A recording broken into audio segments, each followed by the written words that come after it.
Coffee is a great medium to connect with people over. It's a very social kind of a thing. I love coming here to work. It's just a very good vibe. I actually had 3 businesses at one time. I have a really great staff. It's about coffee and community. It's not just about coffee. I don't know, it was like a gut feeling. I knew it would work. I love travel especially because I think it's about people, and I think that the world needs people to connect to other people. I feel very blessed in my life. I've always had an entrepreneurial spirit, so I've been blessed with that. TV Sunday, the power of truth. I actually had 3 businesses at one time. I started this. This helped me to start my travel business.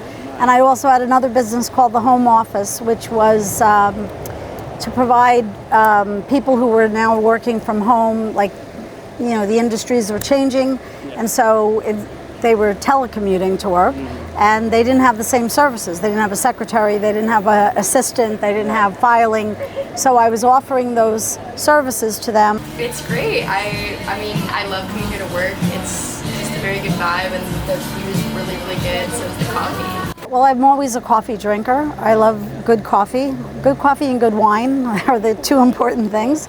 And there was a change going back to the early 90s, where all of a sudden, instead of using instant coffee or coffee with preservatives, it was about Arabica beans and fresh roasting the coffee at the moment.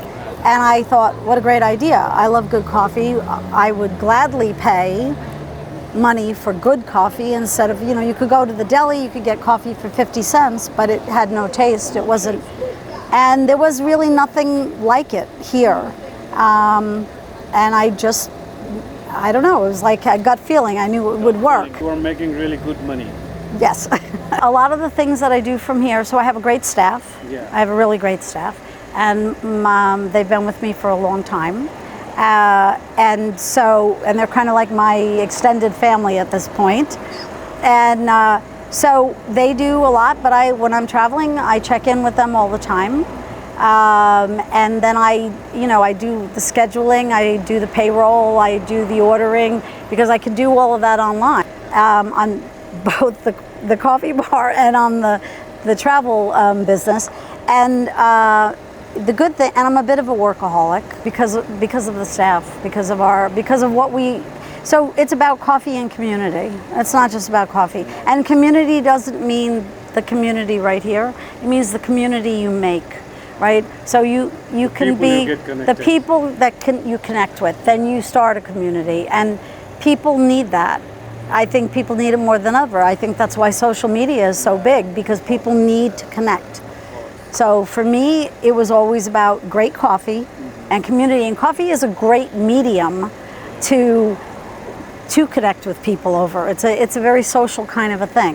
So it's a great way to connect. I have people that have been coming here when they were kids, and now they're married and they have kids. I feel very blessed in my life. I've always had an entrepreneurial spirit, so I've been blessed with that, and I've been able to, I think I'm also good with people, and I'm a good boss. So I try to make my employees happy. I try to make my customers happy, and that makes me happy. The guys and gals in the back, 100%. The company. This is so I'm a writer, and this is kind of my home away from home. I probably work here 2 hours a day, and have for 6 years. So I don't know if it's my second office or my first office. I love travel especially because I think it's about people, and I think that the world needs people to connect to other people. We need to understand each other, we need to support each other, and I think it would change the entire world, actually. So I always traveled a lot, and my nature is to know everything there is to know about anything. So if I open a coffee business, I have to know everything about coffee. Yeah. If I travel, I have to know everything about travel. Logistics, what there is to do, what there is to see, what's the best way to get around, and I do a lot of research. Of course. So, and then I travel. And so my customers here, very loyal, I would come back from a trip and they'd say, oh, where did you go? And So let's say I was in Peru and I said, I was just in Peru. It was amazing. You know, we went to Cusco. You can't believe how high it is. It's amazing when the plane flies in. You see the clouds. It's like nothing you've ever seen. And then you go to Lima and the capital, and it's like a modern city. But then you go to Machu Picchu, and you're on top of the world, and it's an ancient civilization. I said it's just amazing. And I'm very enthusiastic about things that I like. And so people started coming and asking, they'd get their coffee and they say, all right, so give me some advice. I want to go here. I want to go to Costa Rica. What do I do? Where should I go? What should I do? How much time? And I would give them my experience. You shared your experience. Right. And I got to know a lot of people in the business. I know a lot of hoteliers. I do a lot of international travel, tourism shows.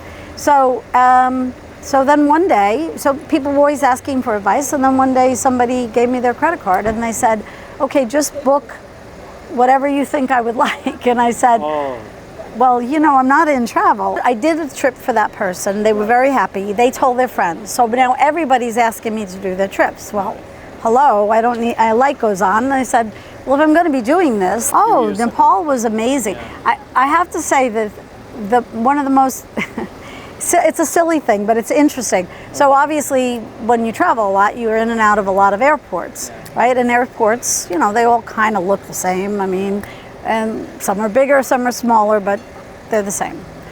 But what was interesting in Nepal was that in Kathmandu, instead of seeing like lots of regular suitcases, I was seeing tents, trekking gear, and like not traditional luggage. It was just very different. It was the first time I had ever seen that, you know. But I felt that the Nepalese people were really lovely. I was in Pokhara and I was in Kathmandu. It's an amazing country because, of course, there's like every common thing that you see in a big city, like in Kathmandu. Although we don't usually see cows in the middle of our street. I mean, I did see a few of those. But, you know, like upscale restaurants and beautiful hotels and great stores. But then, of course, you have the nature is incrediable. I haven't been to Iran yet, but I'm planning on going. And there's lots of American groups going right now and having a wonderful time. I've been to a lot of the Middle East, and people here are shocked. They're like, you're a woman and you're traveling alone and you're going to the Middle East. And I'm like, but why? Why not? The people are lovely. So you can't really listen to the media. You have to, your best bet for travel is to go to an experienced travel agent who travels. My first international trip was 3 countries at once. I flew into Stuttgart, Germany, and from there I went to Switzerland, and from Switzerland I went to Italy. You can be in the travel business, you can be a travel advisor, does not mean you have to be an entrepreneur. So I'm good as an entrepreneur. But if those were not my skills, I would not say, go start your own business, okay? That doesn't mean you can't be in travel. You could still be in travel, but work for somebody else. Work with somebody that has a strong business and that also gives you an opportunity not just to sell, but to experience the world. There are tons of guidebooks out there, right, on every country in the world. So if you can read, I can read, client can read, great, okay. But the guidebooks don't tell you how it feels when you're there. They don't tell you, do you feel safe? Do you feel easy to get around? Do you feel liked? Do you feel like you like the food? Do you know, what's the atmosphere like? Those are not in the guidebooks, and that's what you really need. Somebody that understands, because now if you're my client, I get to know you, I know what it is you're looking for, I know your likes, your dislikes, and I'm going to send you to a place that is going to fulfill those things for you. TV Sunday, the power of truth.